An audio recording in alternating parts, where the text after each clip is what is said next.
23મી March ભારતમાં શહીદ દિન તરીકે ઉજવવામાં આવે છે। આઝાદી માટે શહીદ થનાર ભગતસિંહને 23મી માર્ચના રોજ ફાંસી આપવામાં આવી હતી, જેથી આ દિવસને શહીદ દિન તરીકે ઉજવવામાં આવે છે। માં ભૂમની આઝાદી માટે શહીદ થનાર અનેક નામી અનામી શહીદ વીરોને સો સલામ। માતૃભૂમિની સ્વતંત્રતા જ જેમનું જીવન લક્ષ્ય હતું એ ક્રાંતિકારી, પરમ વંદનીય અને પૂજનીય છે। એ સ્વતંત્ર ભારતમાં પ્રત્યેક સંતાનોને કૃતજ્ઞતાપૂર્વક યાદ કરવા જોઈએ। એ વીરો પોતાના માટે એક ક્ષણ પણ નથી જીવ્યા। એમણે પોતાના આયુની ક્ષણ અને રક્તનો કણ ભારત માતાની સ્વતંત્રતાને સમર્પિત કર્યો છે।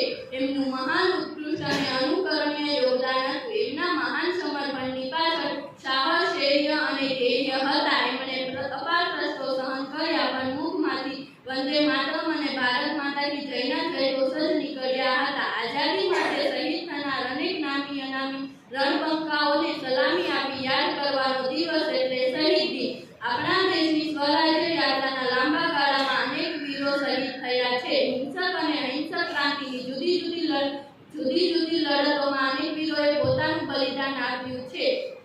ભારતના ઉત્તરથી દક્ષિણ અને પૂર્વથી પશ્ચિમ છેડા સુધી અનેક વીરોએ પોતાનું બલિદાન આપ્યું છે। વાત કરીએ ગુજરાતના સત્ય અને અહિંસાના પૂજારી મહાત્મા ગાંધી હોય કે મહારાષ્ટ્રના ક્રાંતિકારી વાસુદેવ ફડકે, ઉત્તર પ્રદેશના રામપ્રસાદ બિસ્મિલ અને અશફાક ઉલ્લા ખાન હોય કે ભગતસિંહ, રાજગુરુ, સુખદેવ, રામપ્રસાદ બિસ્મિલ, લાલા લજપતરાય, ચંદ્રશેખર આઝાદ જેવા અનેક યુવાનોએ પોતાનું બલિદાન આપ્યું છે। પશ્ચિમ બંગાળને તો કેમ કરી ભૂલાય, ક્રાંતિકારીઓનો ગઢ એટલે પશ્ચિમ બંગાળ। આ ધરતી પર નવલોયા યુવાનોએ પોતાનું બલિદાન આપ્યું છે, જેમાં માત્ર 19 વર્ષની વય ધરાવતા ખુદીરામ બોઝ અને પ્રતુલ ચાકી જેવા યુવાઓએ માં ભૂમનને મુક્ત કરાવવા હસતા મોઢે ફાંસીના માંચડે ચડી ગયા।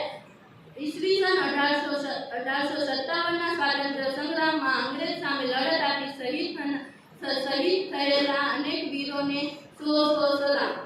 યાદ કરીએ, આ સંગ્રામમાં પ્રથમ શહીદ થનારા મંગલ પાંડે હતા। આ સમયે દેશના રાજા રજવાડાઓ, અમલદારો, જમીનદારો જોડાયા હતા। આ સંગ્રામમાં તાત્યા ટોપે, કાનપુરના નાના સાહેબ પેશવા, ઝાંસીની રાણી લક્ષ્મીબાઈ, દિલ્હીના બહાદુર શાહ જફર, બિહારના કુંવરસિંહ જેવા યુવાઓએ આઝાદી માટે શહીદ થયા છે।